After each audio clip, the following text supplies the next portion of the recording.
Uma mulher de 30 anos perdeu as 2 pernas depois de ser arrastada, presa a um carro na Marginal Tietê, em São Paulo, na manhã de sábado. Tainara Souza dos Santos foi socorrida por pessoas que passavam no local e perceberam que se tratava de uma mulher presa do lado de fora do porta-malas de um carro preto. Segundo os advogados da família, quem dirigia o carro era o ex da jovem, Douglas Alves da Silva, que a perseguia há algum tempo. Ainda de acordo com a defesa, Tainara perdeu as pernas por conta do estado em que foi encontrada. E Douglas está foragido. E diligências estão em andamento para localizá-lo. Ela foi arrastada por um carro, perdeu as 2 pernas e morreu. Isso não é cena de filme, isso aconteceu no Brasil. Todos os dias mulheres são mortas por quem dizia amar. Muitas vezes dentro de casa. Muitas vezes depois de anos de violência silenciosa. Hoje eu não vou falar aqui só de números, mas vou falar de vidas que foram interrompidas. Por que os casos de feminicídio estão aumentando no Brasil? O que esses casos têm em comum? O que nós, como sociedade, estamos falhando em reconhecer? E principalmente, como você, mulher, que está em um relacionamento de risco, pode sair dele sem ter a sua vida ceifada. Eu sou Kaique Ribeiro, médico clínico, e esse vai ser um vídeo difícil, mas necessário. Bem-vindo ao Guia do Paciente. Quando falamos de feminicídio, precisamos entender que não é impulsividade, não é uma raiva momentânea, pois trata-se, na maioria dos casos, de uma violência de controle da mulher, o uso da força para dominar ou subjugar ela.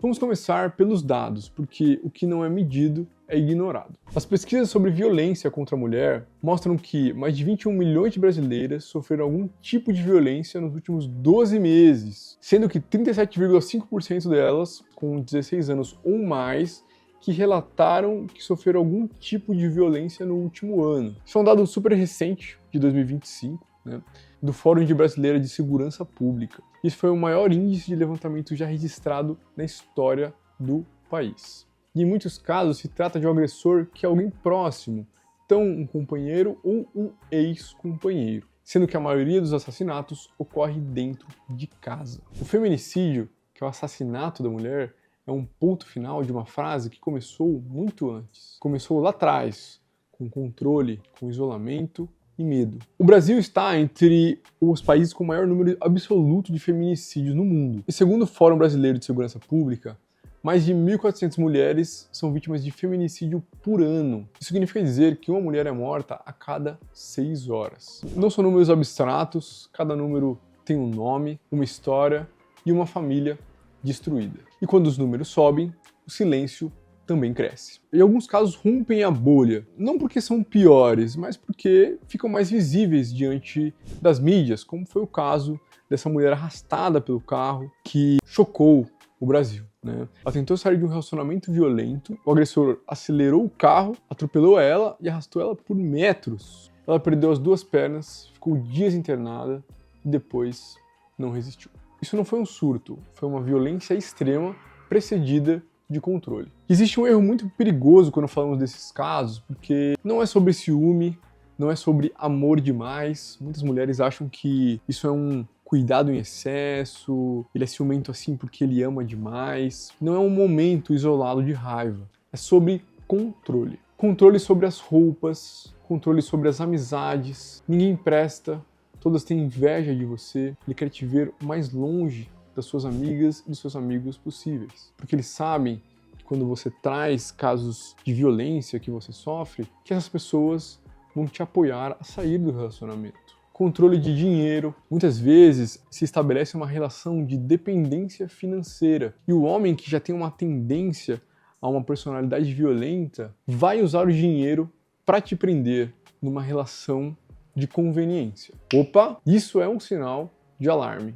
E se isso te soa familiar, pode ser um risco real. Controle das redes sociais. O cara vê todo mundo que você curte, vê todo mundo que você segue, vê suas conversas, às vezes ele tem acesso ao seu celular e constantemente vai se criando um isolamento progressivo. Então você começa a se afastar dos seus amigos e das pessoas de maneira brusca. É normal, às vezes as pessoas começam a namorar e ficam um pouco mais ausentes. Mas quando isso acontece de maneira muito abrupta, extrema, puxa, não é saudável. E perceba você que a violência psicológica, ela prepara o terreno para a violência física. Muitos dos casos de feminicídio, quando ocorre o assassinato da mulher, acontecem quando a mulher decide ir embora. Depois de um término, depois de um pedido de separação, depois de uma denúncia, ou de uma tentativa de recomeçar, seja sozinha ou seja com outro parceiro. E esse é o momento mais perigoso para a mulher, quando ela tenta sair. E os estudos mostram que o risco de feminicídio aumenta drasticamente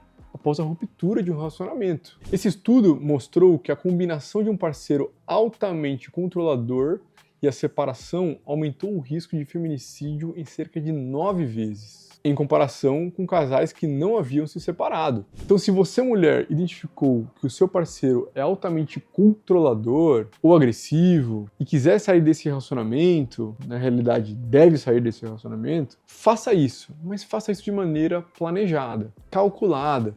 E eu vou dizer aqui como você vai poder fazer, justamente para não chegarmos ao ponto de uma hora acontecer uma tragédia. E primeiro, vamos tentar entender o que será que passa na cabeça de um sujeito que está à beira de praticar um assassinato, por ciúmes, por exemplo. Vamos supor que você vivenciou algumas situações de agressão no seu relacionamento, você viu que não era vida para você, tentou terminar, mas o sujeito não soube lidar bem com a rejeição. Ora, essas pessoas têm um grande problema de autoestima, porque elas acham que nunca vão encontrar alguém melhor do que você para elas. Eles não concebem a ideia de que você vai tocar sua vida, que você vai conhecer outras pessoas, que você vai ter outros parceiros, que você vai ser feliz sim, sem ele. Perceba que um homem que é desovado do relacionamento, ele tem que lidar com a rejeição. Toda e qualquer rejeição é desconfortável. Já terminaram com você, já terminaram comigo. Dói ser rejeitado? Dói. Mas passa. E a gente supera. Mas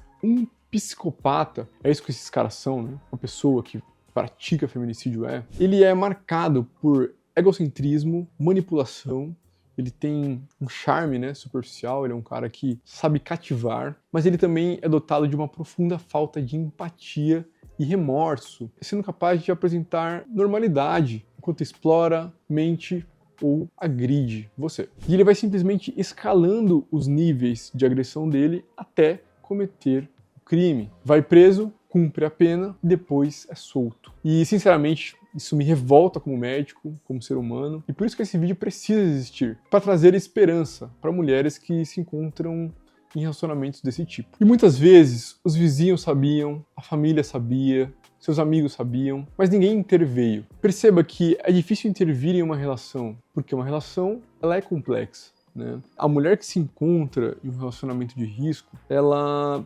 tem uma dificuldade também de, primeiro, interpretar que está num relacionamento de risco, e ela tem uma relação de afeto também. Esse parceiro e potencial agressor, esse parceiro agressivo. Muitas vezes ela é ludibriada com ideias do tipo de não, mas não vai acontecer de novo, eu vou melhorar.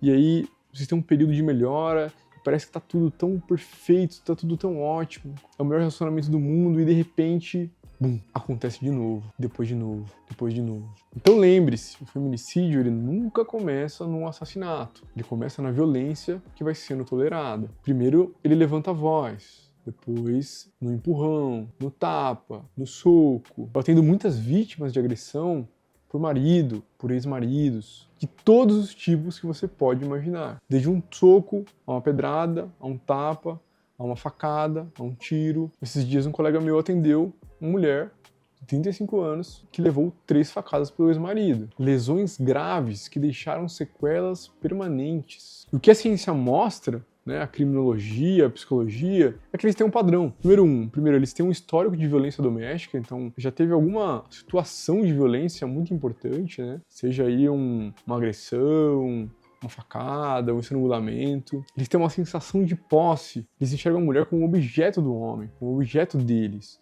Isso tem um background cultural também. O brasileiro ele tem uma percepção de que a gente cresce vendo isso e achando meio que natural. O pai que ensina para o filho, a mãe que ensina para a filha, que aquilo acontece na relação e vai indo. Isso é passado culturalmente e a gente acaba não percebendo isso. Outro padrão muito importante é a incapacidade de aceitar a rejeição por parte dos parceiros ou do ex-parceiro. E sempre tem algum histórico de ameaça prévia. Ninguém faz o ato, ninguém comete o ato de tirar uma vida sem ter ameaçado antes. Então, você sabe se já foi ameaçada alguma vez. E agora a parte principal desse vídeo. Como sair de um relacionamento de risco. Isso não é só um problema da polícia, não é só um problema da justiça e nem só um problema da mulher, né, que é a vítima. É um problema da sociedade como um todo. O primeiro passo é identificar sinais de alarme. Então, ameaças, agressões verbais constantes. Agressão verbal não é normal. Se tratar com o parceiro por palavrões, xingamentos, não é normal. Não trate isso como normal. Isolamento, medo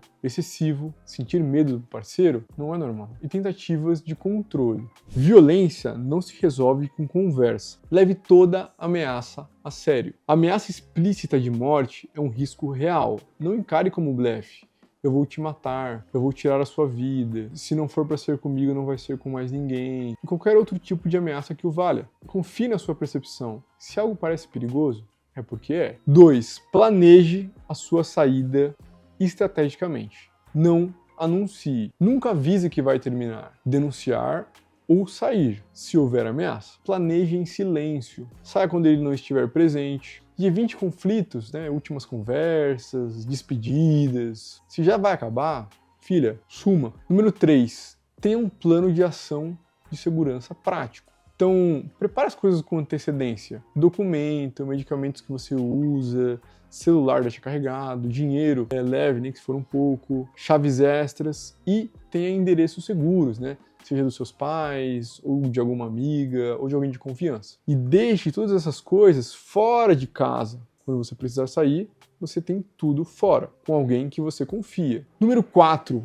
Avise pessoas chaves. Use sua rede de apoio. Então, escolha poucas pessoas, mas seja clara com elas. Se algo acontecer comigo, foi por causa dele. Se algo acontecer comigo, foi ele. Combine palavras códigos, né? Às vezes você está numa situação de agressão que você não consegue sair. Então, deixe palavras código para pedir socorro se precisar de ajuda, seja por mensagem, seja ligando por telefone, ou peça para ligarem para a polícia se você não responder. Número 5, segurança digital. Isso aqui é muito importante. Troque senhas de redes sociais, de e-mails, de banco. Ative as verificações em 2 etapas, né? Todas as redes têm essas verificações. E verifique se há rastreamento no celular vinculado ao GPS, iCloud, Google, porque às vezes o seu parceiro vinculou a conta dele ao seu celular.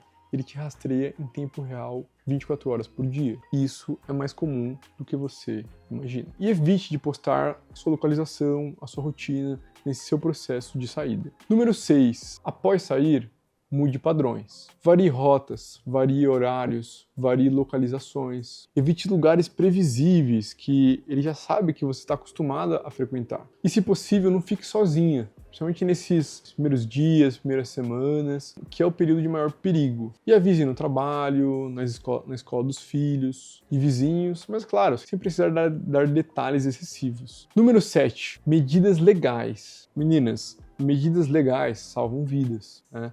Quando bem indicadas. Mesmo que dê medo, né, de denunciar, de ir na delegacia, fazer um BO, pedir uma medida protetiva, faça. Elas, de fato, salvam vidas, né, e é um método de barreira para que esses agressores não cheguem até você. E guarde provas, né, mensagens, textos, prints, áudios de ameaça, mensagens de ameaças, tudo isso são provas, tá? E se ele descumprir alguma medida protetiva, ligue imediatamente para a polícia, 190, que é o número da polícia, tá? Você pode ligar para 180 também, que é a central de atendimento da mulher, que é 24 horas por dia. Funciona para te orientar, né? É gratuito, e também para te encaminhar caso você tenha alguma urgência. E se não for possível, né, cortar o contato imediatamente, seja neutro, evite discussões. Priorize ganhar tempo até você sair dessa situação com segurança. Isso não é concordar com abuso, é estratégia de sobrevivência. Número 9, sinais de perigo extremo. Isso aqui saia imediatamente, tá? Então, se tiver ameaças detalhadas, né, ele que descreve como que ele vai acabar com a sua vida. Eu sei onde você vai estar, tal dia, tal horário, eu vou estar lá. Acesso a armas.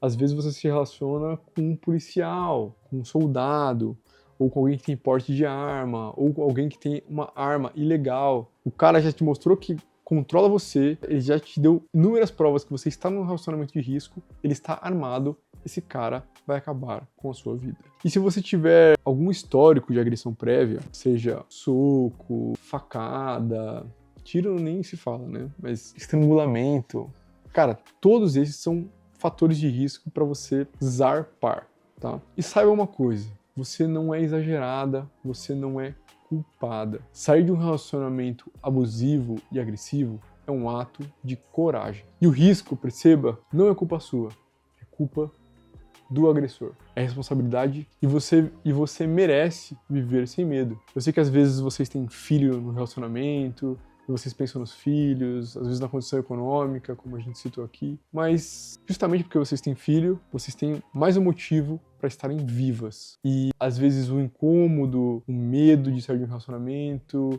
todo esse trabalho que você vai ter, às vezes medida protetiva e etc, e passar por ameaças, vai ser necessário, mas uma hora essa maré vai passar, as coisas vão se acalmar, e quando você olhar para trás, você vai ver que você fez a melhor coisa da sua vida. Eu já conheci muitas mulheres que hoje respiram aliviadas. Intervir pode salvar a sua vida. E se omitir, pode custar ela também. O feminicídio não é um problema das mulheres, é um problema dos homens e da sociedade, que tolera e não pune esses agressores com leis rígidas que eles realmente merecem. Mas enquanto as leis não se ajustarem, você precisa fazer alguma coisa. Porque até eles arrumarem isso, muitas mulheres, infelizmente, vão perder sua vida. E enquanto a gente tratar esses casos como tragédias isoladas, eles vão continuar acontecendo e se repetindo.